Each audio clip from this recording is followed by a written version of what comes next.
Ladies and gents, welcome back to another video.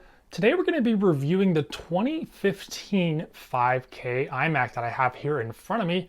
We're going to be talking about if this is a good value here in 2024, going over the specs, what is this thing good at, what's it bad at, should you buy one of these 9 years since this thing came out. So with that said, let's go ahead and get logged in here to our iMac, and we're going to go over the specs of our computer to start with, so I can show you guys just exactly what we're working with. We're going to go ahead and switch over to the built-in display. All right, I actually decided against doing a screen recording because then we were going to lose the HDR footage, because obviously screen recording is not going to be in HDR. But here's our iMac and here are the specs. Let me zoom in on that for you guys. So we've got the maxed out configuration for this iMac. It's got the 4 gigahertz quad core i7. That's a 6th gen 6700K CPU from Intel, 32 gigabytes of 1867 megahertz DDR3 RAM. We've got the maxed out graphics card. This is an AMD Radeon R9 M395X with 4 gigabytes of GDDR5 VRAM. Of course, we've got our gorgeous 27-inch 5K Retina display, and we've got ourselves a 1 terabyte solid state flash storage drive. And we've got 4 times 8 gigabytes of memory. So this thing is maxed out. This was the most expensive configuration you could get in 2015 when Apple released this iMac. So let's see just how much that cost back in 2015. So if we head over to Wayback Machine, which is a pretty cool tool that lets you browse websites as they were back in time, we'll check out December 2015. I don't think this iMac launched that late. We should be able to see the results here in just a minute. This website's actually super slow, but it's worth it because the content it provides is pretty cool. So we'll find our iMac here. Hopefully this loads the first time. This is Apple's website in December of 2015. If you didn't know this website existed, well, now you do. It's pretty cool. And Apple's website is one of the most archived websites of all time. So there we go. Here's our 4K and 5K iMacs. We'll go ahead and try to buy one, and hopefully it lets us do this. All right, here we go. It's trying to load. So here are the 21-inch, the base configuration, and the 4K. Here's what we're after. Here is our 5K iMac, and it looks like we're going to pick this high-end iMac. This one's only got the quad core i5, 8 gigs, 2 terabyte Fusion drive. Yuck to Fusion drives, those are awful. Let's see if we can spec this thing out and figure out how much this machine cost back in 2015. And we can. It's going to redirect us to the next best website that was saved, and that's going to be 2017. So that's not what we're looking for. I'll figure out that number and I will put it up on the screen for you guys to see. But next up, I went ahead and ran Geekbench 6. These are the scores we got. Single core was 1449, multi-core was 4850, so quite a bit slower than even the newest MacBook Air. And this was the graphical OpenCL test on Geekbench 6. Our score there was 27,841. Not the most impressive numbers, at least by today's standards, but back in 2015, even up until about 2020, these were really respectable numbers. And this machine is still quite capable with its dual core i7 and the pretty powerful graphics.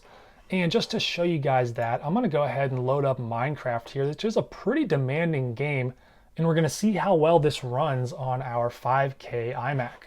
All right, we're going to go ahead and make this full screen. I am recording at 60 frames per second, so this should give us a good feel for how this game actually is and if it can hit that peak 60. So let's head into settings. I went ahead and cut the display resolution in half. So 2560 by 1440 is going to be our resolution. We'll go 24 chunks on the render distance. Everything else is normal. And we'll see how this looks. So the map is loading in here, and it's loading pretty quickly. And this device feels very smooth. It's a little choppy right now as those chunks are loading in. We'll give it just a minute to finish loading all 24 chunks of render distance, and then we'll see how this feels. We'll pan all the way around there. This is really smooth actually. Typically it requires a pretty intense CPU and GPU combo to run at this resolution. I don't know if you guys can hear the fan ramping up there. I'll put the microphone up. It is noticeable from where I'm sitting. I don't know if you guys are going to be able to hear that, but they went ahead and just died back down. So let's go ahead and zoom through our world here. And you guys can see it is a little bit choppy as I turn from side to side. Again, I think 24 chunks might be a little aggressive for this, especially with all these trees here. This is a lot that this computer has to load and manage as we are flying through this world. I wonder if we're going to catch up to the edge of the map before it loads. I think we are. We're getting close there, but maybe not. Depends on what the next level of terrain is going to be. It's actually feeling a little bit smoother now, I think because there's less loaded in on the screen. But those fans have kicked back up and you can really hear them now once again as this computer chugs along loading our Minecraft world. So I don't know what biome this is, but this thing is jam-packed with details. And this computer is churning out the heat right now. This thing is loud. So this thing definitely gets hot. It's got a single fan that's going to cool both the CPU and the GPU. And I think that's going to do it for our Minecraft test. Definitely playable. You can easily play some Minecraft on here. Although I wouldn't do it at 5K resolution. I would cut that in half or even go down to 1080p. And I really don't think you're going to notice that big of a difference. But heading back out, this is a gorgeous device. There is just something about this 5K display that is truly stunning. Even here in 2024, this thing looks gorgeous. It makes any desk look really professional. And my only complaint is that this screen is only 60 Hertz. So I really wish this thing had ProMotion. It's too bad Apple didn't add that towards the end with the 2019 and the 2020 iMacs. But this resolution is unbelievable. The colors are fantastic. The brightness is really good. I think it goes up to 500 nits brightness. So if you're using this thing inside, no problems at all. Really gorgeous device. So what's this thing good at? Well, it's definitely good at doing photos, browsing Safari, emails, all sorts of basic tasks. PowerPoint, Word, Excel. This thing is going to do really well in a lot of those categories. Now, how much did I pay for this? Well, I'll put that price right here. I think it was between $200 and $300. Really not that expensive at all. And these 5K iMacs, especially the 2014 and 2015s, have really come down in price. So let's go ahead and fire up eBay here. We're going to do a quick search and see what we can find for iMac 5Ks.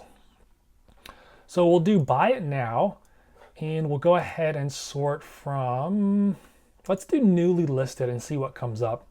So here is a 2017. These are a little bit better in the graphics department. They basically have the same CPU.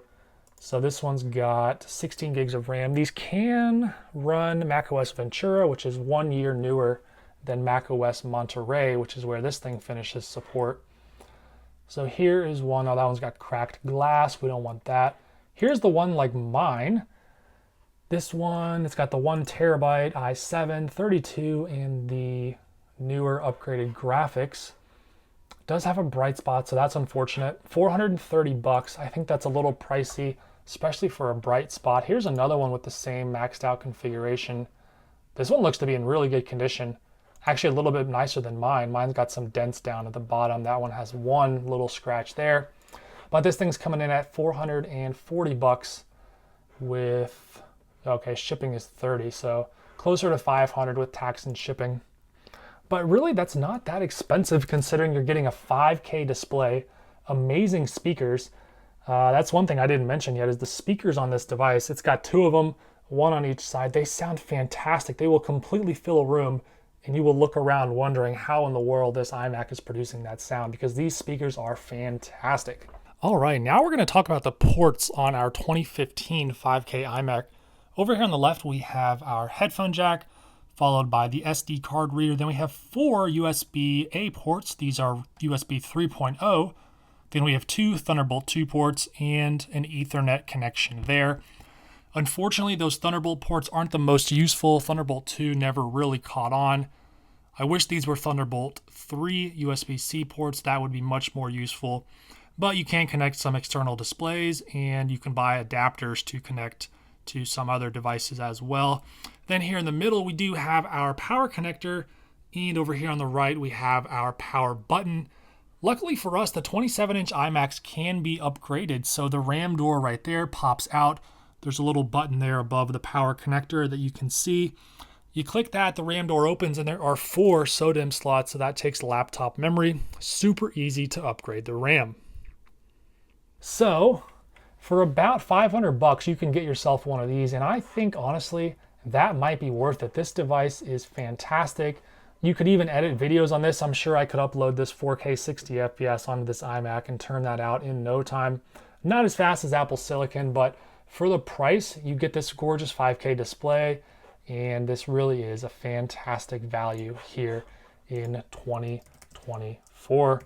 If you can, I would suggest going for the 2017 because it adds additional USB-C ports, which are much more useful. You've got 7th gen Intel processors, and you also get better graphics and faster storage. Please, please, please get one with all flash. Don't get a Fusion drive. Those hard drives are getting tired, and once they fail, you're stuck with like not even a usable amount of solid state space. So please get one with flash storage. You can actually upgrade it yourself, fairly easy. You can get inside the iMac and you can upgrade the SSD, you can upgrade the hard drive to an SSD. These have 3.5-inch drives, but as you can see, this person has added a secondary 2.5-inch, and they also have a NVMe slot for Apple's proprietary solid-state drive. So they are upgradable. You can even upgrade the CPU if you want. So you can throw in that i7 if you pick up a model with an i5. But that's going to do it for this review. Not a complete comprehensive review, but I think it's enough to let you guys know that this is a beautiful device, and it looks fantastic on anyone's desk. And it's still very powerful here in 2024, just as we get a Safari quit unexpectedly message, but that's okay. We were closing that out anyway. So thank you so much for watching. Leave me some comments and questions down below if you have any, or if you yourself are still using a 5K iMac. Leave us the comment down below. Let us know what year iMac you've got and how that thing's holding up. Thank you so much for watching. And as always, I look forward to seeing you in another one of my videos.